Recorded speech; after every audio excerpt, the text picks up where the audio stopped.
Hello, everybody. It's your friend, Jeremy Greer, recording on my not usual mic, so I'm sure I sound a little weird. I just wanted to say thank you for everybody for supporting this show over the 2017 calendar year. It's really appreciated. We love you all. It's been a complete blast to do, and this has just been so fantastic. And we have so many more episodes and so many new ideas for stuff in 2018. So you guys know the drill. I'm not going to sell you on this. Merry Christmas, Happy Holidays, Happy New Year, and enjoy this episode. Catch me if you can. Catch me if you can. Catch me if you can. Catch me if you can. Go close. Get so far. Go close. Get so far. Go close. Get so far. Go close. Get so far. Go close. Get so far.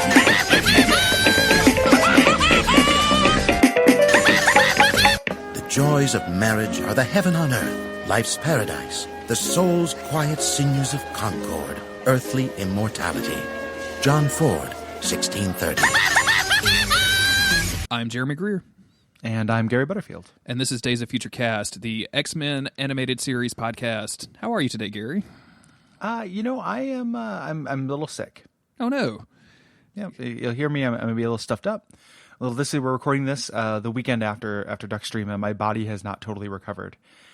I think, at some point I will get to an age where it is irresponsible to do that with my myriad of other health conditions and stuff. I think that, because I take medications to regulate my blood sugar, like barely eating for 24 hours except for like a steady stream of chips and forgetting to take my medication because I do that in relation to sleeping. Probably didn't do great things for my body. So my stomach's been protesting and my nose is full of gunk. But other than that, I'm feeling good. I'm just, I just feel, I'm emotionally good. You're emotionally fine, well. Okay, well, that's good. Physically sick. Okay. I don't want to alarm you, but we start off every podcast that we record pretty much with me asking you how you're doing. And I think for the last 4, you've said like, not great. So yeah, maybe, I don't. Are you all right? Good. Do you need something? Jeremy, Do you need no. some help? Certainly not. Like I don't do good. It is it's funny that you bring that up because that was last time I had like an office job. That was a thing too. Was like it became an office like joke of people asking me how I'm doing and me being like, because and that situation was because I was at work. It's like, this isn't the number one place. Like, if you're expecting me to be any better than a C or C plus at work, like you have an unreasonable expectation. Yeah, I'm I'm donating my time in order to get money to feed myself. Like, this isn't the optimal solution of my life. It's like asking me how I'm doing while I'm taking a shit. Like I am doing the needful. Like this is something that I just have to do. So I'm glad you brought this up. I was listening to I don't know if you know this. I've been going back through the old Abject Sufferings because I've never listened to those like in order.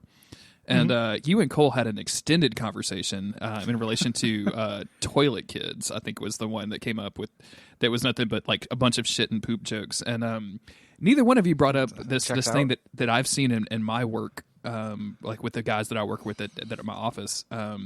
That seem to take hours and hours in the bathroom every day, like consistently, like multiple, like there's a time that I can call my office and I'll be like, "Hey, is so and so there?" And they're like, "He's in the little boy's room." And I'm like, "Well, it'll be an hour. I know for a fact it'll be an hour and a half before that dude comes out." I've never had that experience, hours and hours. I've definitely. So here, let's get into it. Sure, yeah. Before we, just for people who are like, why aren't you guys get to the X-Men? Like the episodes we're talking about during this episode, and next episode, like one, it's all part of a big 4-parter, so they're a little svelte. With the flashbacks and the like, and 2, it's been a long time since I watched these because of like scheduling stuff. So let's take a little digression here into bathroom time. It's toilet time. It's toilet time on Days of Future Cast.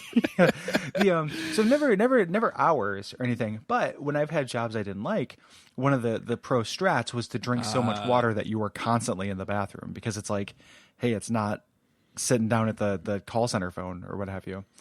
Hours and a half, that's a little bit much. I'm somebody who does, I take my time when I'm doing the business. But for me, like taking my time tops out at like 15 minutes, and that's if like I'm reading a good book.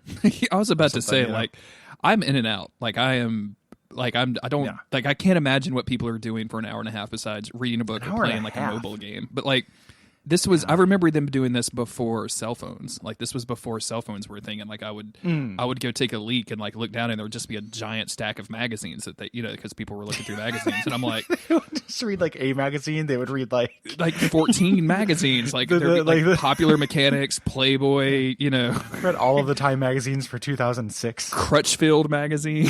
You know what I'm saying? It would just be a wide selection, and Gary, even like jumping past the like.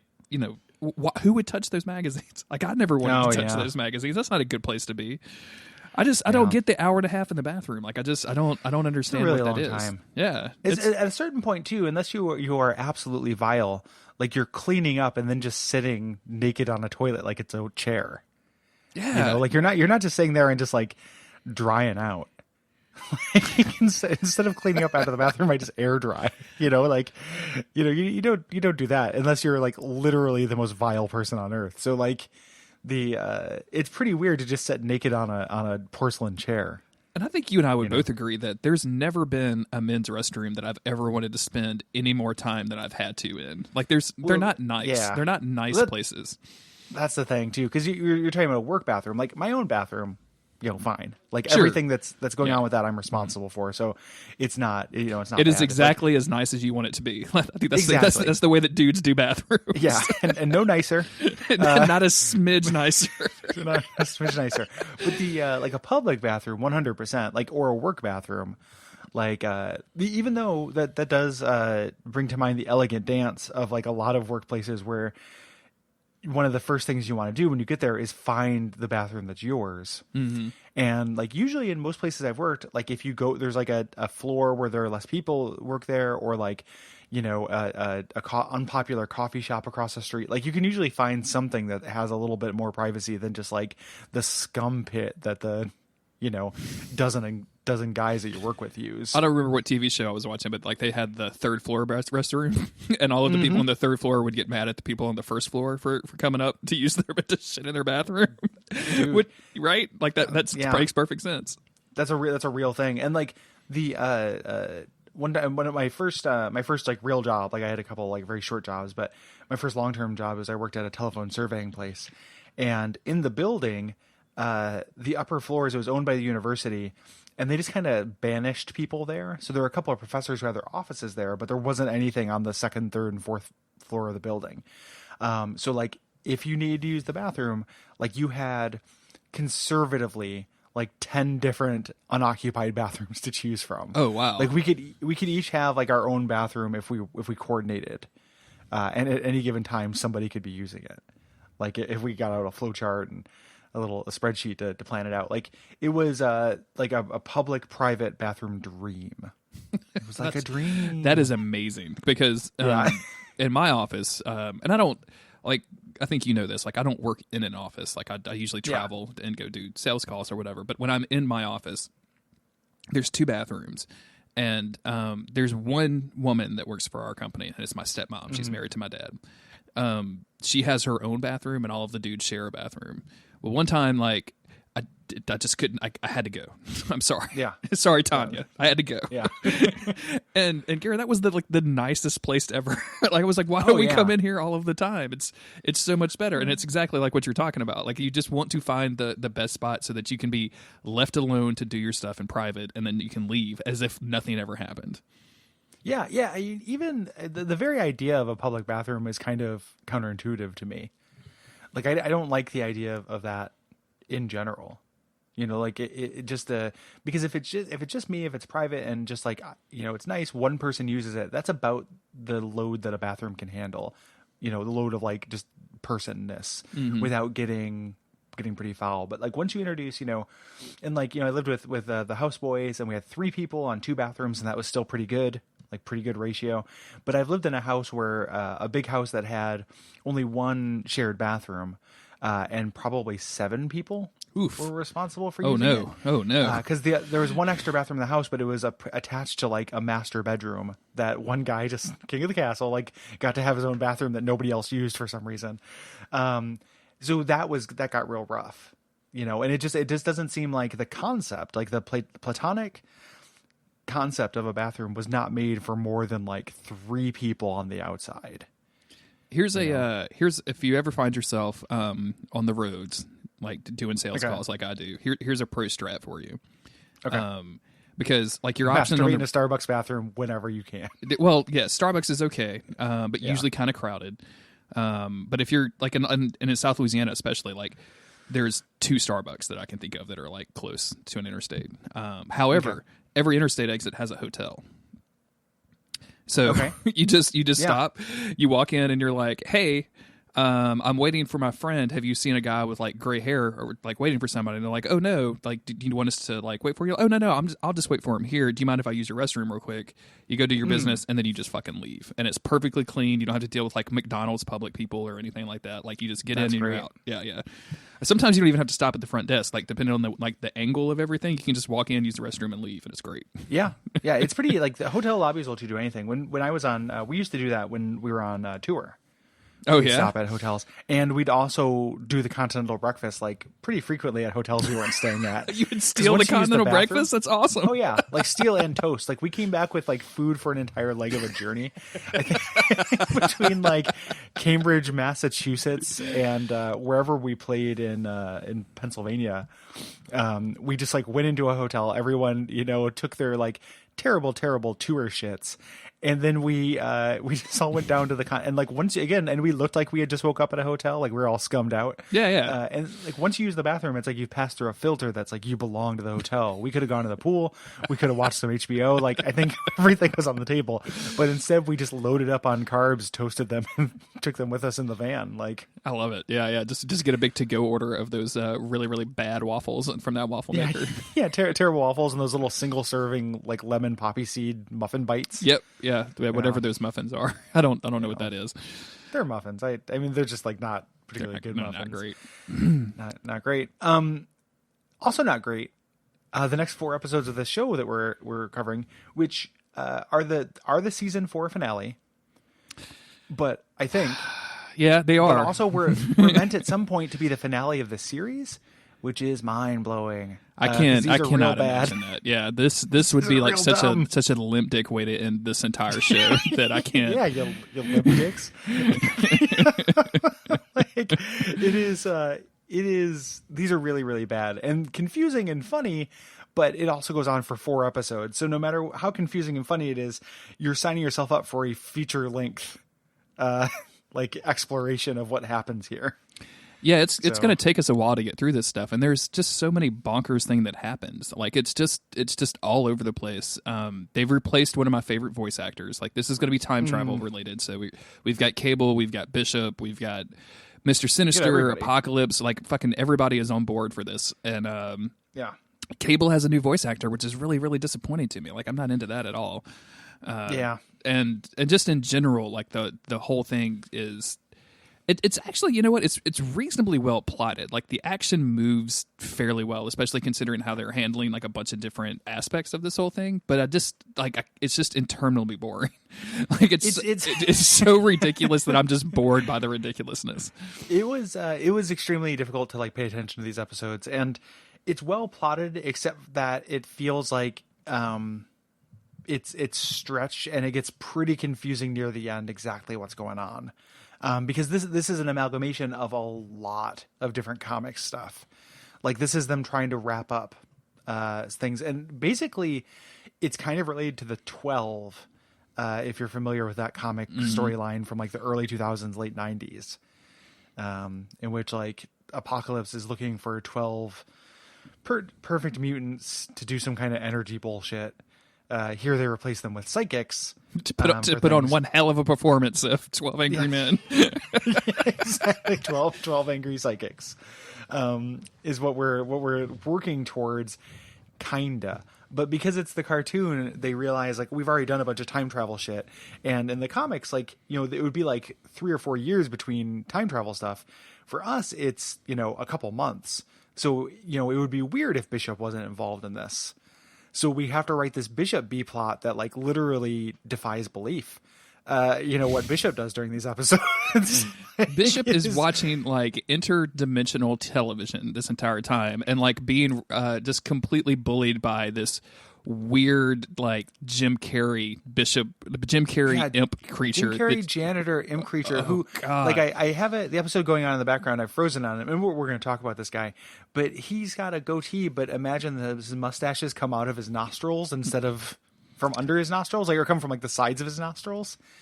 It looks really, really weird. Like he's got the thing. I don't think it is a good look, and this is no judgment if you have this. I just not something I prefer when someone just has a beard, no mustache. Like they have the. I'm not into that either. Yeah, I think that looks bad. And Gary, you also just saw me on Friday. I don't have that. No. I wasn't. I meant to anyone listening. I know you don't. yeah. I got an alarm. The podcast ends the second you grow an Abe Lincoln. I've twirled my mustache. Now I'm off the podcast. Yeah, but this is like the worst of both worlds. It's like the kind of the Van Dyke look, which like is a B-. Look and facial hair regardless, but with the bare lip, and his lip is so tall. It is just it's no good. We got to get into it. We gotta well let's jump into it. Let's also just really quickly because 15 minutes. This will be the first episode that we recorded after Duckstream. Let's just thank everybody for coming out and donating, allowing us to meet our goal for Duckstream. We did a live episode of this podcast. If you missed that will be going up on the feed after season 4, which looks like that'll be like February 24th, according to my calendar. Okay. So that might change, but it'll be sometime in February. But that's all edited and done and ready. It's just we're just not going to release it at our normal time that we would cover a movie. So we don't, Yeah. But thank you everybody for coming out. That was a hell of a good time. Like that whole weekend was so great and so fulfilling and so amazing. Like it was just thank you everybody. So yeah, incredibly fun. Lots of gratitude to everybody who listened, everybody who tuned in and donated, everyone who helped signal boost. All those things are very appreciated. I know Jen appreciates it a lot. I've talked to her about it specifically.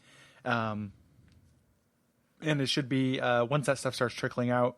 If you did miss it, because I understand not everybody has.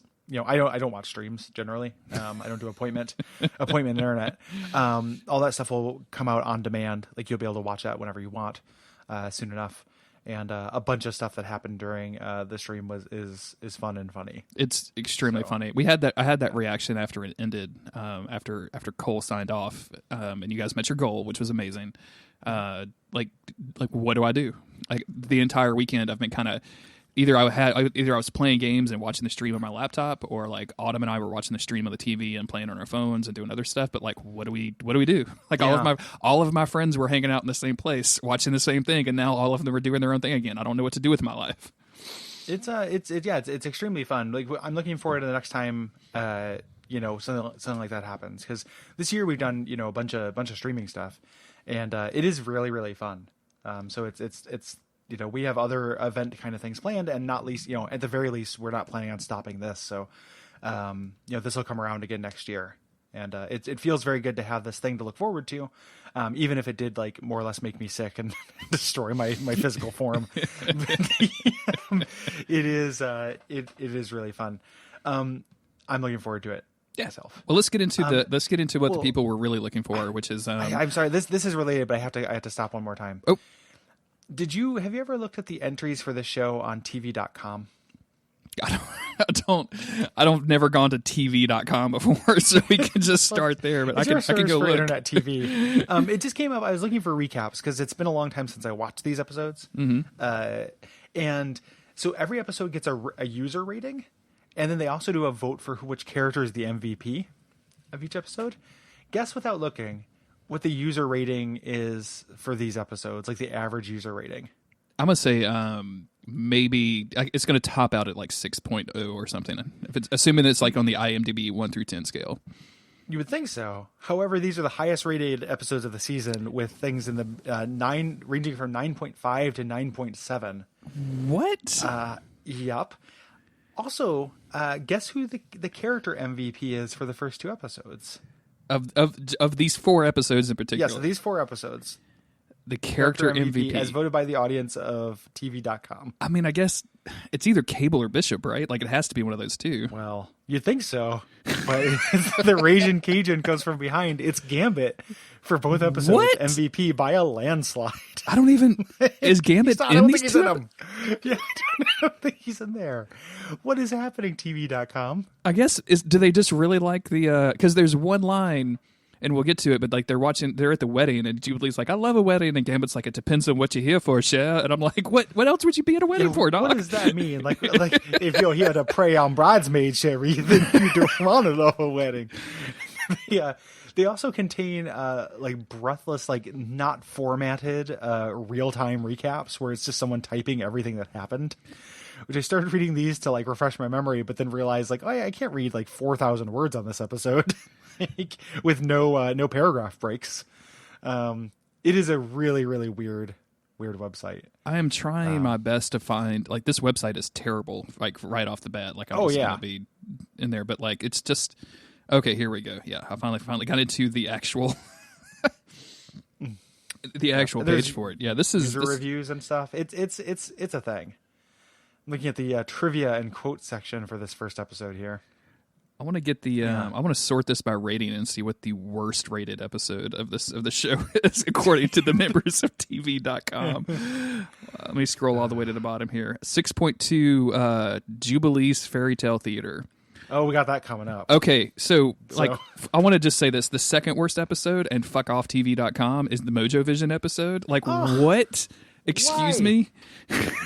It's the best. Why? It's easily the best by like a fucking country mile, man. That's it's More Like Christmas is my all-time favorite. But the Mojo version is very good. Is very up there. I like that the Sanctuary episodes are really good.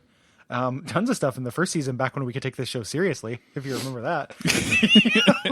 There's a lot of stuff that's a lot better than this. But TV.com, new resource for the rest of this show.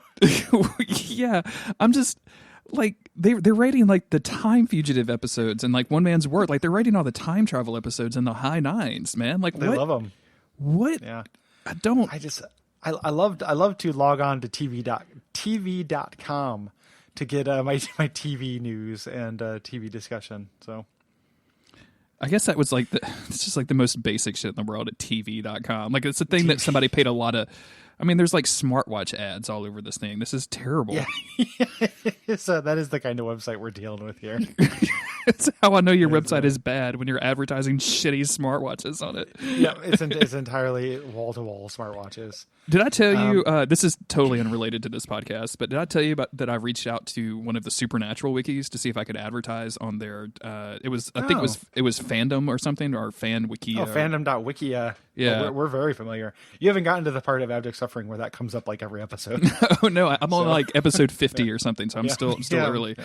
But I reached out to a dude because like I was looking at their advertisements and they were all garbage. It was like the 7 things that you missed in Daenerys's tits in the last episode of Game of Thrones, and I'm like, okay, well, like surely like a podcast that's about the topic would be interesting. So I send an email, and this like total sales douche calls me and is like giving me the hard sell, and I'm like, hey, look, I'm not. Like I get you, man. Like you're a sales guy. Like in my professional life, when I'm not doing podcasting, I'm a sales guy. Like just kind of lay this out for me. Like what's the commitment? What's the cost? Like what are we talking about? And they're like, oh, okay. Well, I can tell you're very serious. You're a serious professional podcaster. And I'm like, well, you're wrong, but sure, let's do it. Okay, what do you think about work toilets advertising? Yeah, let me send this episode to you. 90% of the words on Monster of the Week are hunk. Like 90% of the words on Days of Future Cast are work toilets. Yeah. They wanted a 12-month commitment and like $12,000 to advertise on their shitty website, and I had to stop the dude and be like, I'm just gonna like you don't have to go any further. I'm just gonna tell you that I am not gonna do that, and we can hang up this phone call right now. Yeah, I don't need to talk to you. That website, because it comes up. We end up using it a lot for Abject Suffering, and it is one of the most unstable, like shittiest websites. And not to tell tales out of school, but like I've known people who worked for them up until fairly recently, and it is apparently a terrible, terrible place to work.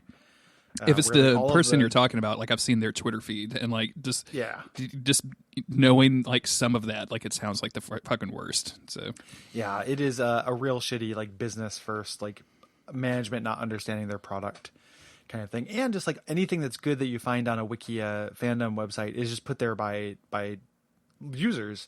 Like there's no, the writers are not responsible for it. Like the website is not responsible for it. They just provide this infrastructure, this like unstable, shitty infrastructure that's really hard to navigate for users to fill up with stuff. And like the idea of having an Omni wiki like that is really useful. Like a specific, product or property specific wiki for people to populate. But I just wish it was better than that. Like if you ever try to open that website on your phone, oh god, yes, it is conservatively it lasts horrible. about 40 seconds before it stops and reloads the phone because it's trying to install some kind of fucking malware ad pop-up thing that my phone won't tolerate. So it restarts. Like it is extremely bad. Safari just like blanks out the screen and just gives me the side eye emoji every time I try to load that shit. Like, are you fucking serious? What are you doing? You spent $1,000 on this else? iPhone and you're trying to load fandom.wikia? Yeah. What are you doing? Yeah, you spent $12,000 to advertise on this. Can you imagine, like what kind of return on your investment would you need to get to justify $12,000 on that wiki? $12,000. And Gary, like when I look at those sites, it's all garbage advertising. I can't imagine anybody clicking through that stuff. Like who's clicking on any of that? Like it's just fucking crazy. No, we have done a phenomenal job about not talking about these X-Men episodes today. It's because they're really like they're rough. Like we're getting into it finally. Beyond Good and Evil, Part 1. Season 4, episode 9, or 8 and 9 rather. Part 1 is called The End of Time. Apocalypse steals Cable's computer in the year 3999, allowing him to travel to the past. Cable's computer, where he schemes to Got your Dell, bitch. That's not what I would call it. Like, I have received the gateway. Oh, you mean like a mystical gateway that we can walk through? No. No. The computer that comes in the cow box. Where Apocalypse schemes to bring an end to his struggle against inferior mutants once and for all. This leads Bishop to becoming trapped amid the time stream and brings ruin to the second wedding attempt by Cyclops and Jean Grey. Can we just stop there? Can we just read the 4 descriptions and talk about it? Like that seems pretty good. And there's stuff that doesn't. We can't talk about Bender then. We got to get into Bender. Oh man, yeah, we do. So previously, we got a previously on that just shows us that Apocalypse is a guy, he has his horsemen, etc. Just like showing us our Apocalypse stuff. Mm-hmm. Got to catch up. We're gonna jump around in time a lot in this episode, and because it cuts away to that Bishop framing device, like I don't think listening to these episodes will be a good way to understand what happens in these episodes. These episodes of this podcast will be a good way of understanding what happens in the episodes of the show. We'll do our best, but just know that we're gonna get some like details wrong because we jump around in time constantly. I think there's like conservatively 4 different time periods being used in this. And not to mention, like, you could have one time period where there's multiple teams of X-Men doing different stuff. So, like, it's going to get real weird real quick. And it's pretty audacious because when I mentioned earlier that we talk about everybody, Apocalypse, Sinister, X-Men, Future X-Men, we get the fucking Shi'ar involved. Like, it's everybody. It's everything. It's everything except for Mojo. Like Mojo and the Shadow King are just sitting in the sidelines waiting to get tagged in. Well, they had to get the Mojo voice actor to do the time imp, and like they were basically told this dude like leave all your A material behind, like anything that you've ever been catcalled off of an improv stage with, bring that with you. We can deal with it on the time imp. So we start out in Cairo, 3999, where Cable and his weird crew of people we don't know, except for Tyler. We've seen Tyler before, his weird blonde son, who also has a robot arm. But there's also like a skull robot, and like this would have been a good place to put some cameos. They don't. But he's assembled a crew there to kill Apocalypse once and for all. And they've been researching for 500 years, which like I don't really understand what that means in terms of Cable not being immortal. This whole thing where they have to break into a pyramid in Cairo to find Apocalypse, where he is like Cable says something to the extent of putting fresh blood in his veins or something. Like I guess Apocalypse has to chill for a little while every few hundred years. Yeah, he has a rejuvenation chamber thing. Yeah. It's basically the Lazarus Pit. Like, thank you, DC. Yes. We appreciate this good idea that Marvel took. Yeah. I love that instead of like a weird like assassin sorcerer in it, we're gonna put this gigantic purple guy with an A on his belt. Like, you know, Apocalypse. Jesus Christ, Apocalypse has always seemed very like techie to me. Like he's got those like metal tubes coming out of his body, connecting to other parts and stuff. Like. What? But at the same time, he's like from before time or whatever. Like he's from like ancient. Like where the fuck is he getting all this weird tubes? Yeah, I don't know where the tubes came from either, and the movie doesn't explain it. Thank God, nothing explains it. The movie had enough to deal with besides explaining. X-Men Apocalypse Origins tubes, tubes. Starring Liev Schreiber. Yeah. But they were trying to break into this place, and this is where Cable's computer comes into play, which is just like a floating cube that comes out of his robot arm, which is not a computer. Like that's just not. I don't care what you call that, but the standard of which we call a computer, that's not it. There's no monitor. There's no input device. It kind of like it. It's real weird that the idea in the future, the most futuristic idea they can come up with for a computer is like a voice activated cube. Which is what this is supposed to be, because it like talks, and he has a computer, like in the comics, like he talks to his like little wrist computer. Here, it's just real weird to use that generalized term for this. Like it feels like it should have been called something else. Like I don't know, just call it a mother box. Like steal entirely from a Mother Box in the Love Below. Oh God, just like entirely steal it from DC. Now I'm just picturing what's his name from Arrested Development, who's saying Mother Box all the time. Yeah, Mother Box, the magazine. Yeah. So he's there's snakes that come through because it's a pyramid. So like Apocalypse has taken the trouble to make sure all of his like security is on brand. So yeah, it's the year 4000, and they've set up like some Indiana Jones bullshit. Like, put a fucking vaporizer. Like, you could fill a room with a vaporizer, and they couldn't pass through the room. Like, why are you setting up tests? Like, just lock yourself off. You're a being with basically infinite power. Like, seal up the concrete. Supremely, yeah, like the power to seal up concrete. Like a subcontractor has that power. Like it is this is an old observation, but it is so supremely silly that this is literally like them using the kind of signifiers and stuff from around the year 2000 would be the equivalent of you and I using signifiers from 0 BC. Like it is 2000 years in the future. Like, and they're still using Indiana Jones snake traps.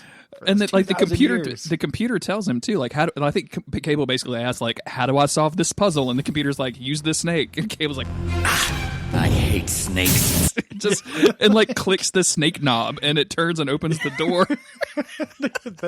that was Apocalypse's security. Yeah, the snake knob. I'm gonna hide a door. You know what? You know what this is, Gary? This is just a door with like 1,500 doorknobs on it. And you have to figure out the right one to turn. Which doorknob to turn? This is the security that Apocalypse has If I come up cannot with. stop them, I will slow them down. He's been alive for 4,000 years, and this is what he has evolved to. Oh my gosh. So Cable, like there's like a trap or something that separates Cable from his group, from his like Skullbot and his son. Mm-hmm. And he gets attacked by Apocalypse, who set this up as a trap. Like this is kind of Apocalypse's move, right? Like where he plants false ways to destroy Apocalypse to lure people to him. Yeah. Because he wants that computer. I do the same thing with Yelp reviews for restaurants, so I'm with this. Yeah. So he steals this thing. He steals the computer because he wants to travel through time for reasons that will be revealed painstakingly slowly over the next 4 episodes. And I love Apocalypse basically saying, like, I'm not a violent leader. I'm just here to ensure that humanity goes into the future or whatever. And then immediately turns his arms into guns and starts trying to shoot Cable. Well, it's actually like it's one of this with like the next little bit. Like these are the parts of this episode I like is Apocalypse. All of these kind of like they have not laid track enough to make Apocalypse this embodiment of evil that they treat him as in this episode. Mm-hmm. If previous to this, if that had been the theming for him the entire time, there's kind of a weird philosophical backbone to these episodes I like. Okay. Like at some point, like people are actually questioning, like, is Apocalypse evil, and do we need evil to like struggle? Are we doing more harm doing this than good? Is evil necessary? Like those are all good questions for a kid's cartoon to ask. And Apocalypse even says it at this point, like, he gets called evil and he's like, am I evil or am I like, he questions himself in this really cool kind of way that I like. It's super weird that he's never questioned himself in the 4,000 years he's been alive, but it's still like a cool thing, philosophical victory that the Cable is angling for. It would be a lot less cool if he was doing this for the last 4,000 years and still hasn't figured it out. That just makes him a fucking idiot. If he's still asking the questions. Well, he set up that doorknob trap. So like he just thought that would slow down people long enough for him to figure it out himself. I'm going to put one more doorknob in, which gives me an extra year to think on my problem. So I was like, and then just cut to Cable and Tyler, like considering all of these knobs. But he says like, hey, I failed. Oh, at some point, that's what Cable just says, like, we always stop you. And he's like, am I doomed to never win? Like, you do always stop me, but then he's like, no, this time it's going to do it. He disappears into the time stream. And now First time jump of the episode. We start with our worst guest star ever. We actually go back to the episodes of One Man's Worth, where they save Xavier, and at the end of those two episodes, Bishop basically is like, "Okay, time to go back to the future. Since I've saved Xavier, so now my future is exactly as shitty as it was when I left it." But instead of going back to the future, which I guess we could probably get sued for saying without like referencing the movie, but instead of going back to his timeline, yeah, seriously, he gets sucked out into the what do they call this place? Like it's the time nexus, I think, or something. The nexus of time, or nexus something of like time. That. Yeah, he gets stuck in.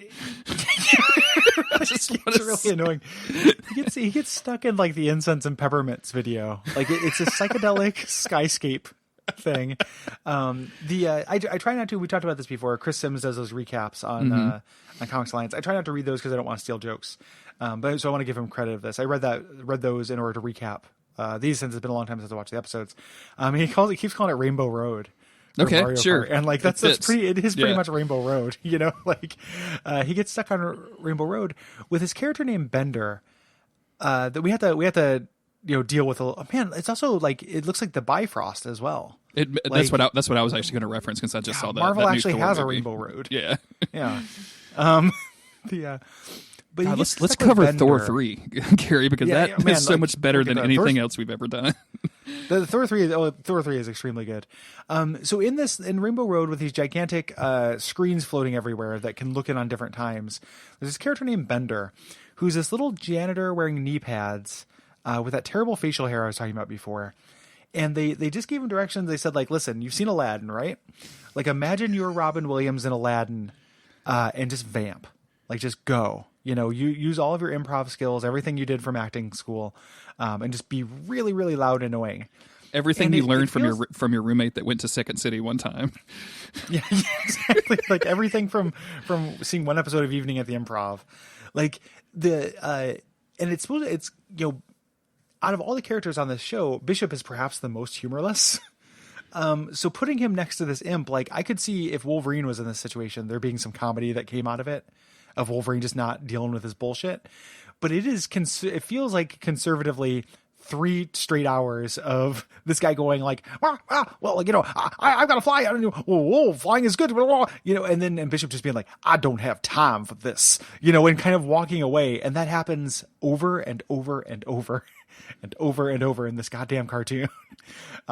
It's incredible. We talked about this. This is very much this Bender cat. It even sounds like the voice actor that did Mojo in the Mojo Vision episode. A visitor! Just in time to catch me if you can. Hey, wait! So close, yet so far. So far, so good. So long. What the? I'm not half the man I used to be. You can't catch me. You can't catch me. I'm neither here nor there. I'm over here. No, I'm not there. I'm over here. Oh, I'm gone. Stop it! Give me some straight answers. Okay, I'll spill. Call me Bender, so few do. Well, that's because you're the only other one here. That's crazy. And where's here? The access of time. It's an extraordinarily shitty version of this guy. Like Mojo was actually funny when he was doing all of his like routines. Like he had a patter down, and all of his jokes landed. Like they were just like rapid fire and good stuff. Like this dude is just like spouting nonsense for the most part, like and just yelling it at Bishop. And again, Bishop doesn't have anything to bounce off of. He's like a negative space joke. Like all of jokes go into Bishop and never return. He's the black hole from which jokes cannot return. Like I say, he's the most humorless character in the show. So just him kind of going through, and he is really nonplussed by it. Like he's like, "What is this place?" A couple times, but he's not. The gravity of the situation does not seem to be imparted upon Bishop that he is in a time imp vortex. I guess that's a testament to like Bishop's experience in the world that he can expect to get like completely stolen through time and then like just be like, okay, what do I do now? I would be literally losing my goddamn mind. Or at least like he's a superhero, so at least like take a couple minutes to just be like, okay, yeah, let's try to figure out what happened. Not immediately just walking up like to this little annoying janitor creature, and just like, that's not the way it works. Like, just arguing with this guy, assuming that this like extra dimensional being is arguing in good faith and is worth talking to, and isn't like a supervillain and isn't going to kill you, or isn't going to like, isn't the anglerfish light on the tip of a monster or anything. Like, there's just a lot of assumptions are being made on Bishop's part. They walk around. He sees a TV where it shows the X-Men mansion, and so he tries to jump into the TV. It's not like an actual TV either. Which no, I mean, I could like it's just like a projection or whatever. But he immediately the jumping into it just really freaks me out because I don't like the dude is from the future. He should know how this shit works or doesn't work, right? Like this shouldn't be a thing that he just does. No, he tries to jump into it. It's not just a big screen. He tries to jump into it. When he bounces off of, he immediately pulls out his gun and shoots it. Honestly, I'm gonna be very real for you. This exact situation happened when I bought my dad a Blu-ray player for Christmas. It's too clean. I can't see anything. Hey, I can see everything. So then we actually cut into that X-Men scene. Where he was watching. So our cameras move there, and this is their Cyclops and Jean Grey are getting married again finally. Yes, and they do actually get through their vows this time, which I don't think happened the last time, right? Yeah. Okay. Yep. And we get to see some formal wear X-Men with like a bunch of just like kind of randos hanging around. just people we'll never see again. I'm assuming the extended Greys. The extended Greys. Scott Summers' like big empty side for his sad orphan family. What side? Let's talk about this for a minute. Hold on. What side do you think the X-Men are sitting on during this thing? They're 1000% sitting on Jean Grey's side. Excellent. Like if you watch it, they're sitting on the side with all the people. Scott Summers, he just has that one dude from the desert on his side, like giving him the thumbs up as he walks down the aisle. Yep, that's exclusively it, and a couple of the people from that gold town that he went and. That's what I mean. That was the dude from the desert I was talking about. Yeah. Yeah. Oh yeah. And also, what was it? Tusk and Tiny Tusk? Like Tiny Tusk is out sitting on Tiny Tusk pops out of the cake. Tiny Tusk is pretending to be the groom on top of the cake. It's a practical joke. Just like looks over at Cyclops and gives him a thumbs up during the ceremony. A little wink with the ding.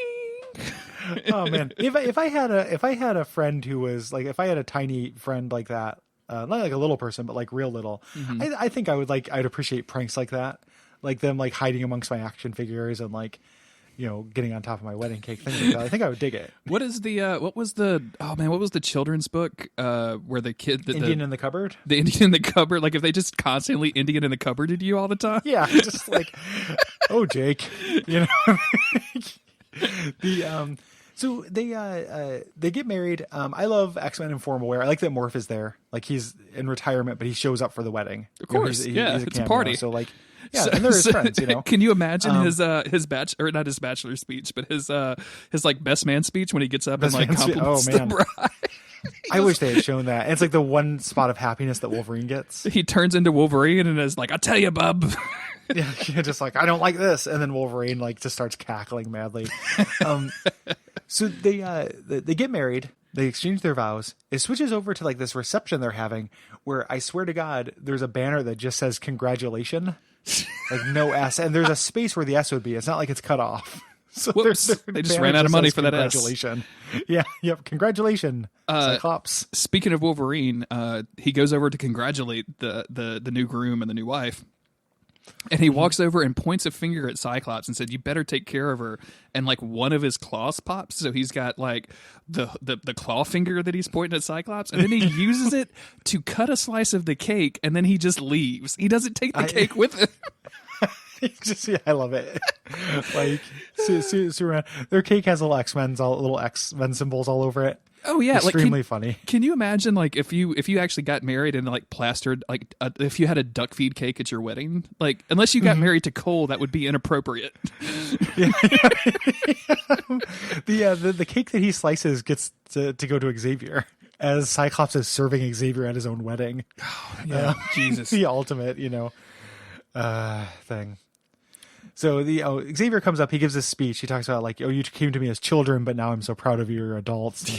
I'm so glad you guys are fucking. Is basically the essentially now that you've gone through your puberty. They throw the bouquet. Rogue catches it, of course, for maximum irony. I'm pretty sure she caught it last time too. Or no, Beast caught it last time. Now Rogue has caught it this time. She's super sad. They're just doing wedding stuff. It's pretty fun. Like, Beast and Gambit are tying tin cans to their car, which is like a thing. They're throwing rice because it's 1994, before we found out that you shouldn't do that. And if you're thinking like, oh, it sure does look like Jean Grey and Cyclops got married without Mr. Sinister popping in, you'd be right. Oh boy. Yeah. So somebody throws the Sinister signal into the sky whenever they see the wedding announcement in the paper. And this time he brings his nasty boys. Yes. So Cyclops and Jean are like driving off, and really, Garrett, I actually like this whole wedding thing a whole lot. Like, this is a real good moment with the X-Men. Like, it just feels nice. Wouldn't it have been a good episode just like in the comics, like the episode where Cyclops and Jean get married, or the issue? Like, there's no action at all. It's just like a really like sweet comic. Yeah, I really like that issue. Yeah. Yeah, it's like, it's very like, if you'd grown up with these characters and stuff, like that was like a genuinely kind of heartwarming issue. And here it's like it's roughly 1/4 of this batshit time travel Nasty Boys thing, which, like, I'm always down for the Nasty Boys. Like, don't get me wrong, like I am down for that action part, but it's like, it would have been very brave of the cartoon just to do an episode of the X-Men hanging out, having the wedding, and having a moment to celebrate for once. That would have been really great. But you can't do that on a Saturday morning cartoon, man. People get bored. Change the channel to the other two channels that were on television in 1997. Yeah, exactly. What are you going to watch? Mummy's Alive? Like, there's a rerun of Blossom on NBC, y'all. Come on, let's get it. There's a flash of light. It knocks out Jean Grey and Cyclops here. And we find out that Xavier turned off the defensive grid for the wedding. Because this is never really explained. Like, he's just like, yeah, I turned it off for the wedding, for the festivities. Like, that's exactly, like, you have a history of being attacked at weddings, dog. Like, why would you do this? Yeah, Xavier. And I'm assuming that, like, once he figured out that the defensive grid was off, like, he just like immediately put everything out of his mind, just like he did with Wolverine getting electrocuted by Magneto for that one time. He's like, okay, I'm good. Everything's gonna be fine. So something I just noticed in watching it. So the Nasty Boys show up. They've got Vertigo with them now from the mutates. Where they attack from is from the bell on top of the mansion. Like, they attack from within the mansion. They were just hiding there. Do you think that because we're going to eventually find out that, like, they're basically time jetting all over the place, right? So, like, do you think that Apocalypse hit him there like 1,000 years ago and they've just been chilling when the place was built? Like, they were built into the wall. Oi, gorgeous George! Don't you think that we should pass the time with some cards? Whoa! What do you mean you forgot the weed? That's what we were going to do here. Like, God damn it, Stench Face, or whatever that one character's name is. The one, or like Dirtbag or whatever, Furball. I can't remember the name of the one with the hairball. Who Wolverine guesses his name. Yeah. Once again, the Nasty Boys prove that they're roughly 3 times as good a super team as the X-Men. They just grab. Here's the thing: is that they are focused on a goal. Like, they grab Psyche, they grab Jean, and then I think they just knock Psyche out again, or like leave him to the side. But they grab Jean and they fucking jet. Like, they get the hell out of there, which is great. Like, that's what you should do when you attack the X-Men. You shouldn't engage in, like, you shouldn't give them time to have a battle plan, realize the battle plan is fucked, and then to have another battle superpowers. plan. Yeah, you don't want them to be able to do that. You just want phase 1, not phase 2. When they kidnap him too, it's worth noting that instead of picking up Jean and Cyclops, they pick up the car and use it to carry them. It's very funny. Oh, sweet! I've been looking for a Xavier car. Yeah, they just scoop it up. They take Jean Grey out, but they leave Cyclops, which is going to be a thing here in a moment, which is very funny. Mm-hmm. So they go through the portal. Yeah, they go through the time portal. Wolverine shows up and can't smell, like, Jean or the Nasty Boy, so he's freaking out. He's super angry about this. Like, Wolverine is going to stay pretty aggro for most of these episodes. Yeah.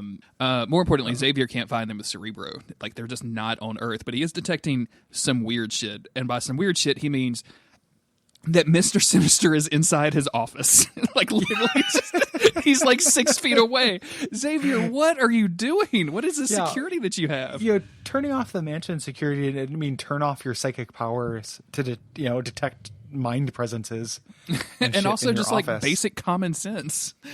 Yep, he's in the war room, and Jubilee stayed behind because she wanted to go, but Xavier stops her. Mr. Sinister zaps Xavier's chair, knocks him out of his chair. Jubilee, of course, is not a match for Mr. Sinister, but attempts to fight him. Mr. Sinister does an awesome move where he just points at Jubilee, and instead of shooting a whole beam out of his hand, just does it out of his pointer finger and zaps Jubilee. I'm going to give you 1/5 beam. Yeah, gives her a mini beam. You can save action points if you only use 1/5 of your beam. Yeah, 1/5 of your beam. So Sinister at this point is kidnapping Xavier. So it's like, what the fuck's going on? Kidnapping Xavier, kidnapping Jean Grey. We don't know what's happening.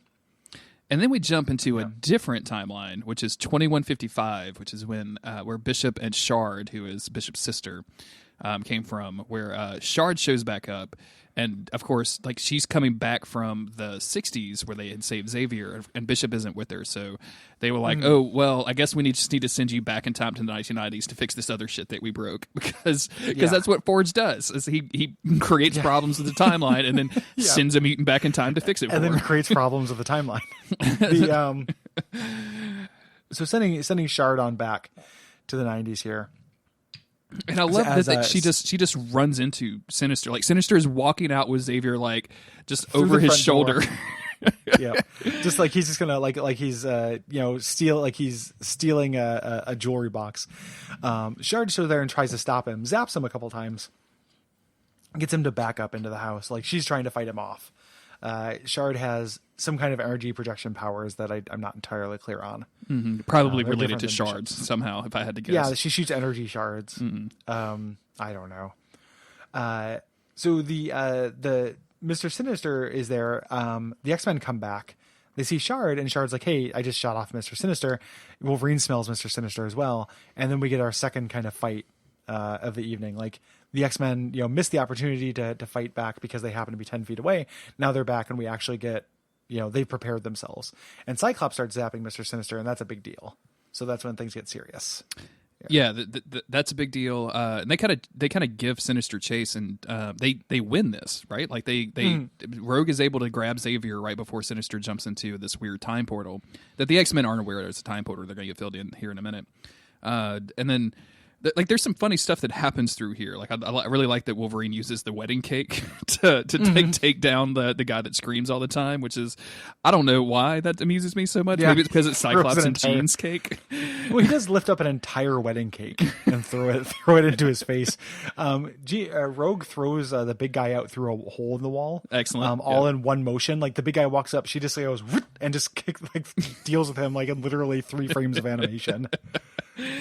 We can definitely tell that they are running out of money to pay the animation studio, or that the animation studio is just running out of money to do this, because some of the faces, and we've talked about this in the last few episodes, like some of the faces and everything that everybody has are just really bad. It's going to get worse too. Next season is worse. Shard basically fills everybody in. Well, I guess Rogue saves Sinister, and Sinister basically says like, "Hey, saves Xavier." And Sinister tells the Nasty Boys like, "Hey, help me." And the interesting thing that happens here is the Nasty Boys are like, "Hey, we're not helping you. That's not our job. Like your job was Xavier. We were here for Jean Grey, and we did that." Yeah, whoa. Yeah, like that, which is kind of a mind fuck. Like I thought the Nasty Boys were Sinister's Nasty Boys, not just solo Nasty Boys. No, they're individual units of Nasty Boy. No, like every Nasty Boy is a Nasty Island. They're free agent Nasty Boys. Yeah, we got some free agent Nasty Boys are about, because when they go back through these portals now, they attempt to they save Xavier, they attempt to save Jean, they can't, including a real silly thing where Wolverine and Cyclops run up to the portal and then just bounce off the wall. Yep. They go and they put Jean into some kind of tube, and Sinister shows up. He doesn't have Xavier. It's Apocalypse, and that's who everyone is working for. Mm-hmm. Everyone's working for Apocalypse in this, more or less, in order to help his collection of tubes get filled. Exactly. Yeah. It's not great. Like it's not great. Like I like the action in this episode. Despite everything, like how goofy they are, I like the Nasty Boys. Oh sure, yeah. Anytime they show up. Yeah, I don't know if that's a good thing about me or a bad thing about me, but it's like I can't deny that I like the Nasty Boys.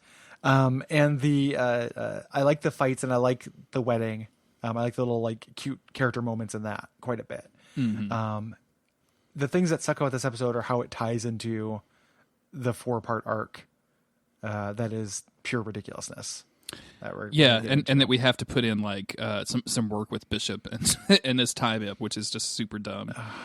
Man. It's not great.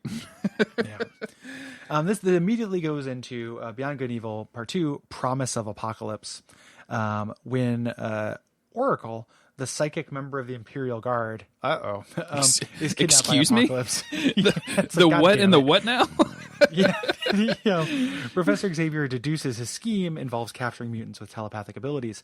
The X-Men are split up to track them down before the villains can, which puts Wolverine and Shard in the middle of a scuffle between Archangel and a ninja named Psylocke. That's right, we're introducing Psylocke.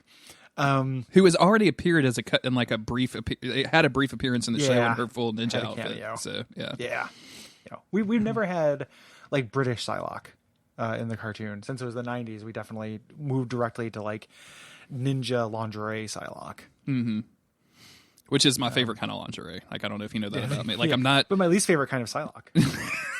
I'm not way into anime until you put a ninja into some lingerie. That's my and then it just does it.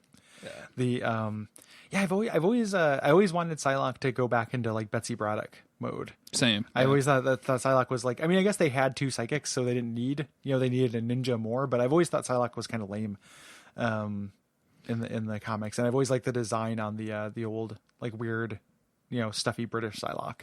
I can't lay that claim because like this all the big Psylocke time for me was like 14, 15 years old. So like super hot, quasi Asian ninja lady was like right in my wheelhouse of stuff that I wanted to see in the world. So, but it wasn't until like years later that I started researching that character. Not researching, but like started going back and seeing.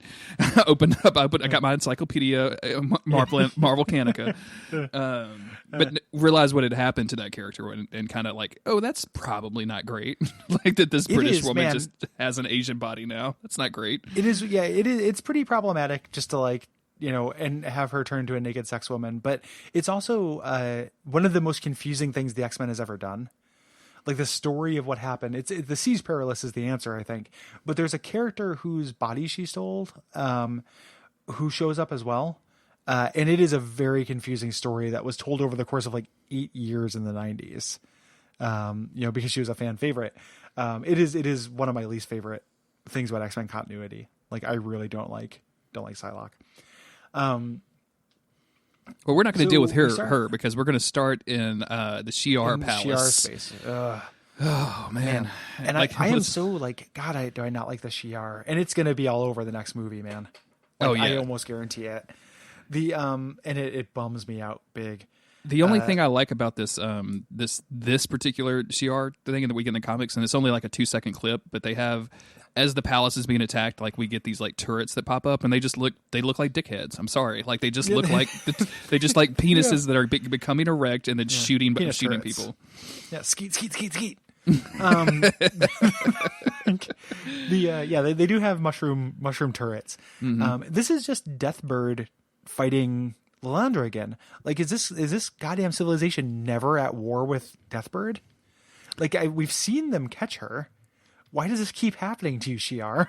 I don't like it hasn't been that long since your last civil war. Just kill the chick. Like you're an intergalactic space empire. Like, I don't know, man. Like, put her in a cave somewhere. Like, put her. I don't know what you do with her. I'm not an intergalactic space empress. Like, I expect you to have the answers. Yeah, like you could do something with Deathbird that's slightly more permanent than the literal nothing that they have done. And this whole thing seems to be, like you mentioned, trying to grab Oracle, which is like the psychic that works for the Empire. Like Gladiator shows up and is about to like kind of save the day when, just Apocalypse just shows up and just straight up betrays this Deathbird chick instantly. Like just grabs Oracle and jets and like, okay, you do you. I'm out of here. I'll be back in the time nexus or whatever the fuck. So here's a question that is a real obvious question, but we'll go ahead and ask it. If he's betraying Deathbird, why did he need Deathbird if he can just literally teleport to Oracle and grab her? Why set this up at all? Like, she flew a ship to this place. Like, so he had to go meet her outside of this when he could have just teleported inside. Yeah, there's nothing like, it doesn't show Deathbird like lay down a transceiver. There's no like, they don't talk about that or anything. It's like, what is Deathbird's point in this plan other than just to like reintroduce us to Deathbird for some reason? Yeah, I don't know. Pretty frustrating though. So they end up actually, so he gets out, he gets Oracle. That's the takeaway here. Yeah, they filled up another tube. And then we have to deal with Cyclops just, doing his woe is me bullshit of like, why wasn't I picked? Why did they take Jean? Oh, God. Like he's extremely sad that he did not get kidnapped. And I don't know why. The closest thing it reminds me of, since it's a negative thing, and this is, I recently rewatched It's Always Sunny in Philadelphia. And there's the part where they come up with a fake scheme to accuse their gym teacher of child molestation. And Mac is like, how come I didn't, get molested, essentially, and goes to try to seduce the gym teacher as an adult. Great, it good reminds job. me of that. It's always sunny. Yeah, it reminds me of that, because it's like, he's just like, why didn't I get kidnapped? Why didn't they want me? And there is an element of him just being insecure and like just not getting picked for the team. It's like, you don't want to be in a tube. Cyclops, what is this? Why do you want to be molested, Cyclops? That's not a good thing to be. It is super weird.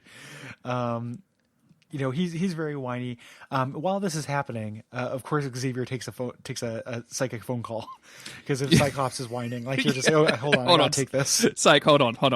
Just stuff it again. Like, put it in the bug place, put it in the bug room, and I'll just gotta deal with my own shit. Hold on a moment. It's Lalandra saying, "Hey, our Oracle got kidnapped." We switch over to the axis of time, which is not the nexus of time, which is where the time imp is. This is where this is like the weird MC Escher place where Apocalypse is hanging out. Yeah. And this is like he used Cable's computer to come here, and he's doing some creepy shit. Sinister is basically coming to like lord this over Jean and saying like, oh yeah, I'm with Apocalypse because he's going to allow me to create a whole new human race like I've always wanted to. Which, hey Sinister, how can you not see the flaws in this plan from the very fucking beginning? Like, of course he's going to betray you. Like, he's like, why does he need a whole new human race? He doesn't like the one we have now. Like, he's not going to let you build one. Yeah, I have no idea why he would trust him. Apocalypse's plan essentially for this is to recruit people by promising them the one thing they want the most with no assurances that they'll get it. Because that comes up later with Magneto as well. Sinister, I can promise you two things. You're going to get your revenge, and you're going to live through more pain than you've ever known in your entire life. Yeah, exactly. I can handle it. Not this, you can't. So the Apocalypse shows up and kind of explains what's happening. Is that they're collecting these psychics, and how he got to this place where the first time he time traveled, he got thrown into this nexus of time, or the axis of time, and spent centuries learning how to control it. So he has like this omniscience over time. Now the smart people in the audience are probably thinking, oh, like this causes a lot of paradoxes, because he could go back and strangle all the X-Men when they're babies, and should have. This is never actually like brought up. Like this series of cartoons does a pretty bad job of dealing with the ramifications of somebody having absolute control over time. Shocker, I know. They do a bad job of dealing with this. Yeah, why doesn't like, if he knows that these if he knows who the psychics are, just go back 20 or 30 years, grab them as babies, and then grow them up in the tube until you're ready to do the plot line with the 12 or whatever. Just put them in a tube and when they're babies. It seems like an easy solve. It should be extremely easy. The best part about this is seeing lots of like great like Apocalypse in flight poses and stuff, and kind of like zapping around like a big psychedelic dreamscape. He also gives like a really if you want to turn to a GIF at about 7 minutes and 5 seconds into this episode, he does an amazing smile. Like this, like crooked, like, hey, I'm in a time axis smile. It's very good. So like TFW when you find your time axis and you finally learn how to use it.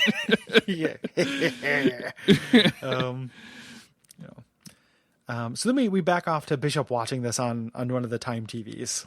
Yeah, with, yeah. with, So with the Time Goblin. because we have to like go back to this thing or whatever. Like we constantly have to go back to all of this. Luckily, it doesn't last long this time until we go back to the to Xavier like having to explain like, oh yeah, we think that they're stealing psychics and like we have to find them. We have to find any more mutant psychics. So like they're going to use Cerebro to track this stuff down. You know, everyone's trying to calm Cyclops down because he's being a little aggro because he's obviously like his brand new wife just got kidnapped just like she did the last time they almost got married, which It keeps happening. Yeah. 2 times it's a coincidence, Scott. That's all I'm saying. You got one more shot, bud. You got one more shot, and then it's you. But his you know, just following in the running jokes for this show, like this, it's not about Jean is just really great delivery. This isn't about Jean. Yeah, he literally yells that when it is explicitly at least like 8% about Jean. You know, it's at least like partially about Jean. It's 1/12 about Jean. Yeah, there's a USDA amount of Jean in this plot, my friend. Like, and it is undeniable. And then Gary, we go back before we get to this. go ahead. I'm sorry to just cut you off. This scene where they're discussing this and telling each other things the audience already figured out is like 3 minutes. Like it goes on. This talky part where Cyclops is being really annoying goes on forever. Yeah. I just want to point out that this is, unless anyone thinks this is a well-paced episode based on how speedily we're moving through things, it is not. No, it is definitely not. This next thing, Gary, like I actually kind of like Psylocke. Like, there's a little bit of nostalgia there for me for the you know, the hot ninja lady with psychic powers or whatever, with the cool like psychic stabby thing coming off the back of her hand. But all of this is just like she like psychically fucks up a dog in this, which instantly puts you on my shit list. Like, what are you doing? Yeah, ostensibly she is a hero until she stabs a dog in the head with her psychic knife. But wait, was the dog attacking her? Like, was she? The dog was on a chain. The dog was kind of barking on a chain. So it was definitely not self-defense, is what you're saying. Yeah, like she could have like it's on a chain. Like if she's played any 3D Mario game, like you can get away from this chain chomp by walking in a slightly wider radius than it allows. It's already barked, like it's already made the noise. And it doesn't matter because we didn't say this. They're at Castle Worthington, which, like, you know, hold up, like, excuse me. There's a castle, like Warren Worthington has a castle now, but Archangel is just like crouched on the top of his castle like a fucking gargoyle, watching for intruders. Like he's already in costume. He's just watching Cyclops as Psylocke as she approaches. We're gonna say that we're gonna make that mistake a lot. Yeah. And is just ready to fight immediately. Oh no, he's not ready to, Gary. He's not ready to fight. He's ready to fuck. Like that's 100% true. All he talks about is like, I wonder what she looks like underneath that mask. Oh wow, I can't believe she's back. Like, oh, she wants some more, doesn't she? And I'm like, is this? Did Warren Worthington turn into Gambit when we were looking? Is this Remy Worthington somehow? Yeah, more or less, yes. It is him being extremely flirty, for some reason. Which is like they were like they have a flirtation in the comics. You know, I think is the idea here. Like they were lovers for a while, but you know, okay. They have to immediately switch into that. There's kind of a fight between them that's like a little like the Daredevil Elektra fight in the Ben Affleck Daredevil movie, where it's like a fight flirt. Yeah, which is fine. Like that works out real well. She can shoot beams now too. I don't know why she can shoot psychic beams. Like she's not supposed to be able to do that. But yeah, you know the rule of superheroes. Like she has to be able to shoot beams. Like everybody's got blasts and beams. What's your power? I grow both kinds. Yeah, I grow grass really fast. Oh, I can also shoot grass beams. By the way, grass beams. And if I need to, chlorophyll blasts.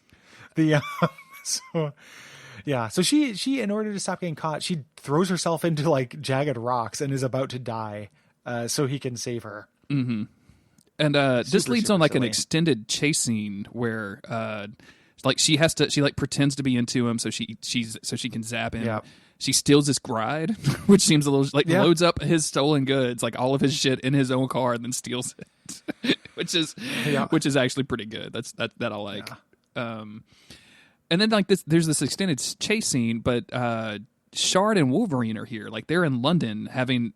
Like, they're not at Warren Worthington's island, which is presumably is off the coast of London somewhere. Yeah, I don't know where Worthington Manor is. Yeah. Last we saw him, he lived in a ski chalet. or maybe he didn't live there. Maybe he just fucks there. Yeah, that's where he makes his kids. Yeah. So they're just kind of staking out this thing, probably because Cerebro saw Psylocke or something like that. Because the idea was, Cyclops wanted to use other mutants as bait, their psychics as bait to save people. And that's the plan. Like, they're going to go stake out the psychics. So that's why Shard and Wolverine are like on patrol on a roof, watching them. Yeah, and when Wolverine sees Psylocke and Warren Worthington kind of like Warren is chasing her into like her hideout or whatever, his reaction to this is like, oh, I need to get close to her. I need to go get in the mix of this action. Let me jump off this bridge and into some water and swim my way over there. Yep. Eventually, it's a really good scene. Eventually, Psylocke comes to a garage and everyone kind of converges. More than Worthington, Shard, and Wolverine are all heading there. And we find out, Shard lets Xavier know what's going on. Let's Gambit and Storm alert. Mm-hmm. When they confront him, Psylocke essentially says, like, hey, you're a mutant and you do nothing with your wealth to actually help mutant kind.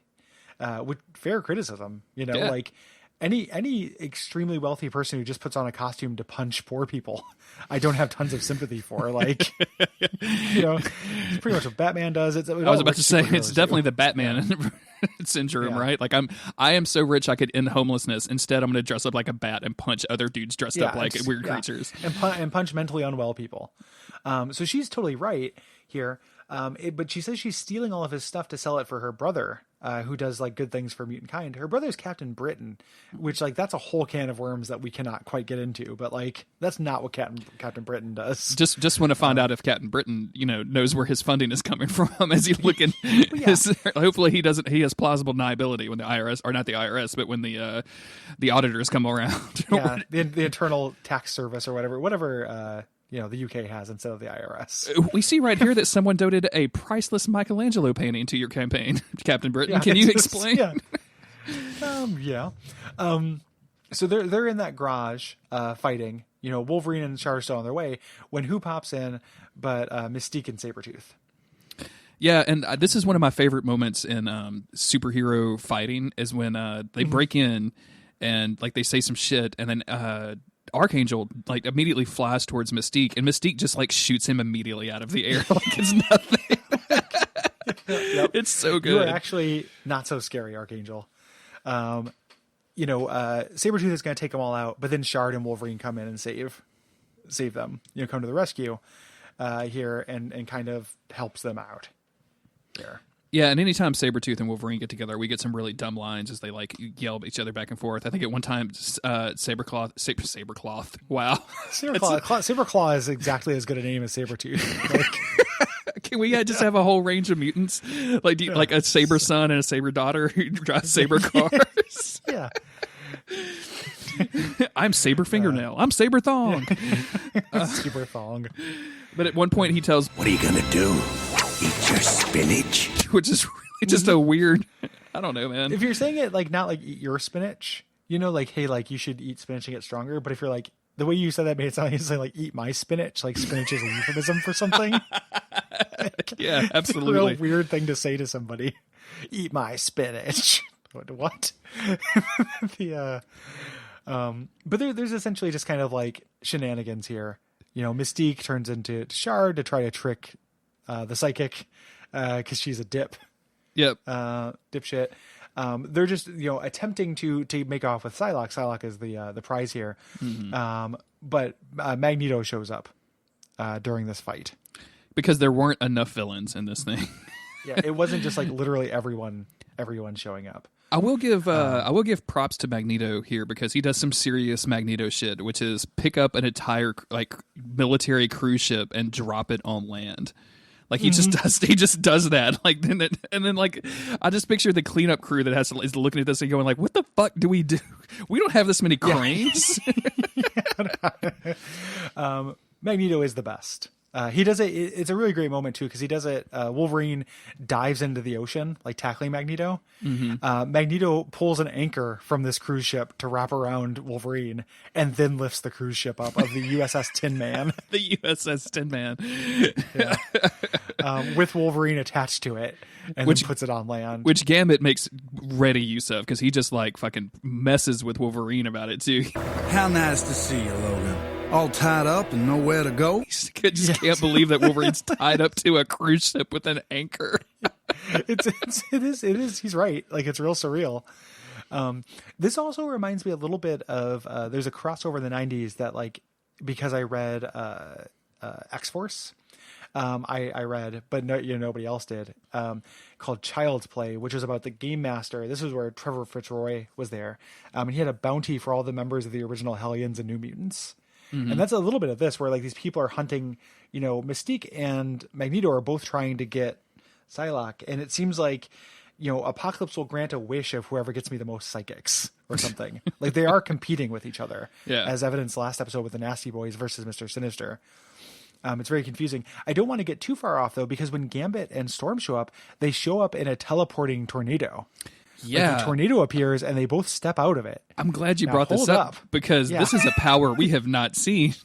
Yeah. If Storm can teleport through the power of tornadoes, like, that is a game changer. It can't, but here's the problem, Gary. It cannot possibly be Storm's power that's doing this, though, because she didn't announce it first. She's in like, by the winds of so-and-so, let me teleport to She's London. Trying to think of a weather condition that correlates to teleportation, and she couldn't do it. By the snows, no, that's not going to work. By the hail, maybe. I don't. No. Which weather teleports? Has anybody ever seen an eclipse before? Roro. Yeah. Can someone tell me what ball lightning does? I've heard the phrase, but I don't know what it means. I need to see it once to do it, guys. Come on, just give me an encyclopedia over here. Anything. So they go back to Mystique and Magneto talking it out, and Magneto says, the reason why I'm doing this is because Apocalypse can resurrect my wife. Like, we have just been through a resurrecting Magneto's wife plot, but like, fine. Yeah, this dude is, he's not satisfied with the bova in the hand. He needs the bova in the Foul.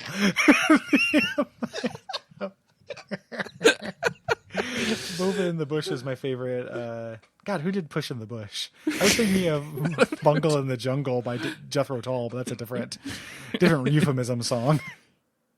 Yeah. So it's funny that I brought up the Game Master, because that's who Sinister kidnaps. Is that who this is? Because I didn't recognize the outfit offhand. So he comes back with another psychic, which I guess is the Game Master. And the Game Master is kind of cool. Like, he's not a psychic; he's an omnipath. Like, he knows what everyone is thinking at all times, and has made him like real crazy and like weird and aloof. Somebody was pitching me on a comic series, or like a short story, basically, or like a story of Santa Claus being real and just totally fucking insane, because he can't stop but knowing what you did right or wrong. Oh, so that's it's pretty just good. Driven him insane. I think that was I want to say that was Z Chocobo from the Duckfeed site, but I want to give credit where, if that's wrong, then hit me or whatever. Hit it. Come at me. Thank you, Eric. And if it wasn't Eric, no, thank you, Eric. Yeah. So while they're arguing, that's when Sinister brings in the Game Master. We switch back to the year 4000. I'm gonna stop saying 3999. But also, this is referred to as Cable's future, not the future. This is very specifically or Cable's present. Cable's future. It's where Cable and Tyler are climbing up this mountain with like energy spikes, and they're doing it in tandem. It's real weird. It's real weird, and like I have to imagine, if you're using, like, if you've got energy spike technology, surely you can have like a levitation device of some sort. Like, if we have invented flying in this day and age, how come he can't do it 2,000 years in the future? But he gets up there. They're going to steal a government time machine to go back and fix this mess. Yeah, is the idea. And so far, like, this, like I said, this does get a little too confusing. It's a little eye rolly when everyone shows up. Describing it is actually making it sound cooler than I think it is. Like, I'm kind of into what we've described because we're putting so many jokes into it. I think it's funnier, like, because none of these jokes exist in the show. No, it's very serious in the show, and I want to emphasize like how badly paced it is. Like, there's a lot of like slow characters explaining stuff to each other that the listeners know. Mm-hmm. And that is that's never my favorite thing. Like, we know, just just hand wave that. If the audience knows it, just like do it in as few lines as you possibly can. I just wish there's got to be like a better way to like fill in other characters and just be like, and like come into a scene with Storm explaining, and that's when me and Gambit found, and like that's it. You just have the ending of the story that you already know, but they do waste a lot of time in these episodes. Yeah, they could just assume that the characters tell each other everything, because for some reason in this episode there is the framing device where Bishop is watching the things. So they've never done that before.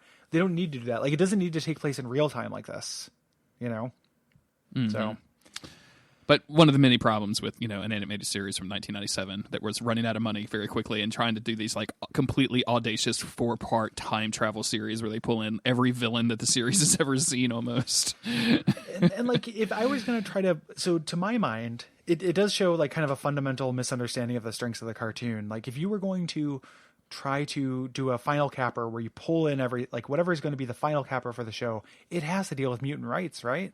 Yeah. Like, how can you ignore the central conflict of the X-Men in favor of time travel and just like, fan service? I know how you do that. It's Dark Souls 3. It's of course. They literally Dark Souls 3'd it, where it's all fan service and time travel rather than like being about what the thing is actually about. X-Men animated series is the Dark Souls 3 of animated series, Gary. This is the Ring City of X-Men animated series. Also, the other problem with that is like you can't have diplomacy and still be shooting energy beams at the other person. So like, what the fuck are they going to animate? Like, it'd be like trying to do an Aaron Sorkin cartoon, right? Like, it's going to be a bunch of people walking around talking with each other.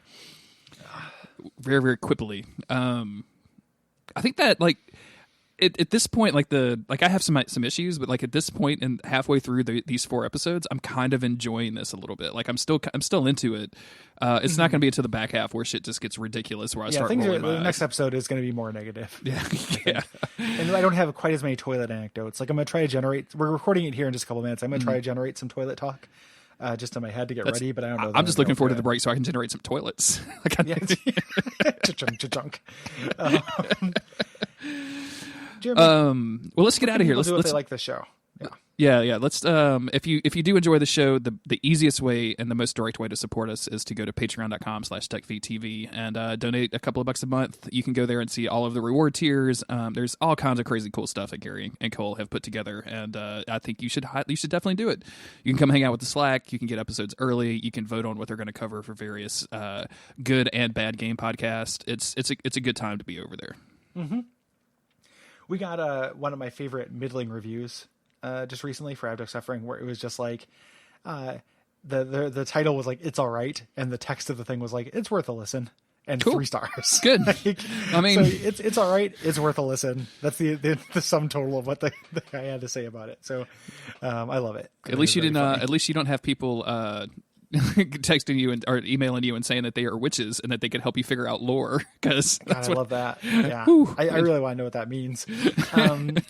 Yeah, that is on Jeremy's other podcast, Monster of the Week, one of his other podcasts, which you should also listen to, Jeremy's non-Duckfeed stuff. Yeah, it's all that stuff is good. Don't Give Up Skeleton.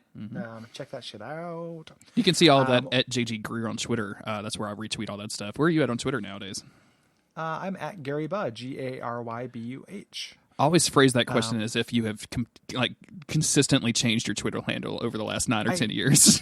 I do. It's like a hermit crab. I give it to new Gary Butterfields whenever they whenever they want to come in. So I leave that Twitter account. Let's another Gary Butterfield come in. Wait, when do I get the new young hot Gary Butterfield on this podcast?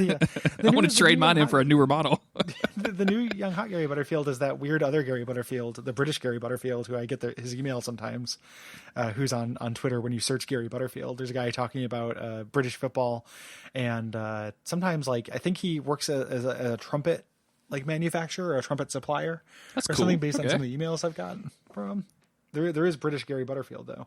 There's also another guy named Gary Butterfield in the United States who looks like a stunt double version of me. Like when I've had like a bigger, bushier beard and been a little bit heavier than I am, like he looks a little bit like that. And I'm like, man, this guy looks like at a glance, like, you could confuse the two of us. It's very strange. I constantly get email from a Jeremy Greer that thinks that jeremygreer@gmail.com is his email address, and it's not. Like, because the way that Gmail works, that's just not his email. So I get it all the time, and I'm not proud of this. And this, I'm going to phrase this story in the context that it had happened for a long time, and I had gotten emails from this dude containing his phone number, or like from other people to this dude containing his phone number, and texted the guy and please stop using my email address. I'm getting all of your bullshit. I don't want to see it. So I got sent a signature pays because he was accepting a new job, and like his salary was something like $72,000 a year. So, and I'm going to preface this. I'm going to say I'm not proud of doing this. I was just angry in the moment, but I replied to it and I said, maybe if you're going to pay this dude $72,000 a year, you should make sure that he knows his own email address and is capable of sharing it with people, because I get this fucking dude's email all the time. That's amazing. And then I felt really bad when the chick was like, "Oh, I'm sorry, like he didn't give us his email address," and like there was a whole thing after that. But I felt bad. But at the time, like, just fuck off, learn your email address. How do you do that? Like, I don't understand. Anyway, where were we? What were we talking about? Were we talking about the X-Men stuff? I got a little heated. We're going to prepare to. We have to take a break for toilet time. So we'll be back in 2 weeks to finish out Beyond Good and Evil. Yeah. Thank you everybody for listening. We'll see you next time. Good night.